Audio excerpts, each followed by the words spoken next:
नमस्ते दोस्तों।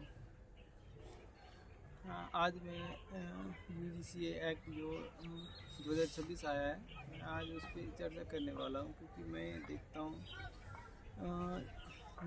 देश में काफ़ी इस कानून को लेके डर बैठ गया है।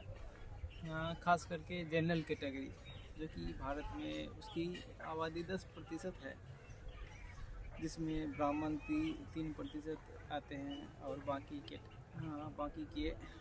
7% आते हैं। टोटल मिला के 10% होते हैं। उनकी आबादी भारत में इतनी है।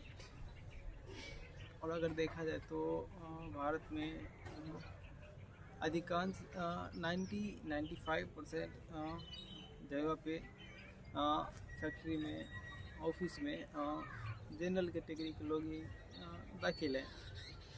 वही अभी वहाँ पे काम कर रहे हैं। तो मैं आज उसकी मानसिकता के ऊपर कुछ बोलना चाहता हूँ। ये मेरे हाथ में मनुस्मृति है, जो कि आप कह सकते हैं कि भारत के संविधान लागू होने से पहले का ये संविधान है, जो कि काफ़ी समय से चलता आ रहा है।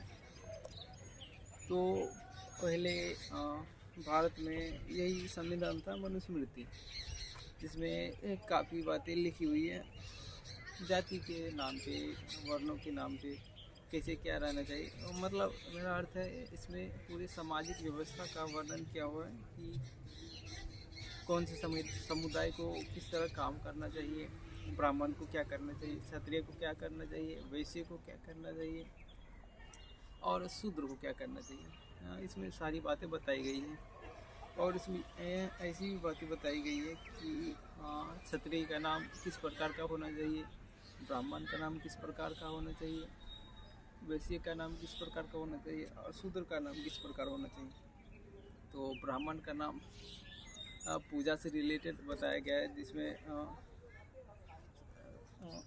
उस प्रकार का नाम होना चाहिए। अब क्षत्रिय का नाम बाहुबल के प्रकार का नाम होना चाहिए, जिसमें बल दिखता हो। वैश्य का नाम धन से रिलेटेड होना चाहिए, जिसमें धन दिखता हो। शूद्र का नाम अपमानजनक शब्दों के जोर से बनना चाहिए, जिसमें अपमान का भाव दिखता हो।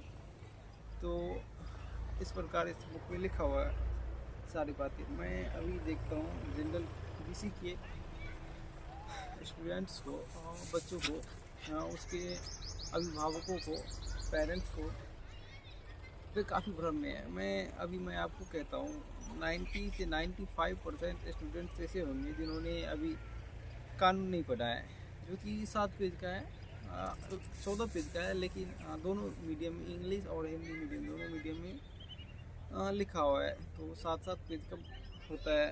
तो इसमें बहुत अच्छी कानून बनाई गई है, जिसमें SC ST OBC के लिए समानता, आर्थिक समानता, कॉलेज में होने वाले भेदभाव से सुरक्षा, बाकी सारी बातें को लेकर बनाई गई है। लेकिन इसमें 1-2 बिंदु को चेंज करना अनिवार्य है, ये मैं भी कहूँगा। क्योंकि अगर ऐसा ना हो तो GC के लिए काफ़ी गलत साबित होगा। लेकिन GC कहते हैं कि हम भेदभाव नहीं करते हैं, लेकिन GC को इस बात का घमंड है कि वो GC है। यहीं से भेदभाव शुरू हो जाता है, क्योंकि जहाँ घमंड है वहीं भेदभाव है। मेरा अर्थ है कि जहाँ वर्ण है, जहाँ धर्म है, जहाँ जाति है, वहीं घमंड है।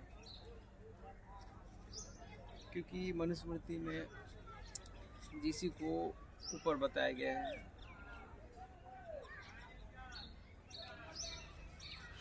तो बच्चे जिस फैमिली में पैदा होते हैं, GC में पैदा होते हैं, तो बच्चे उस परिवार में रहते हैं। उसके माता पिता से बच्चों को संस्कार आता है कि तुम GC हो, तुम ये हो, तुम्हारा काम ये है।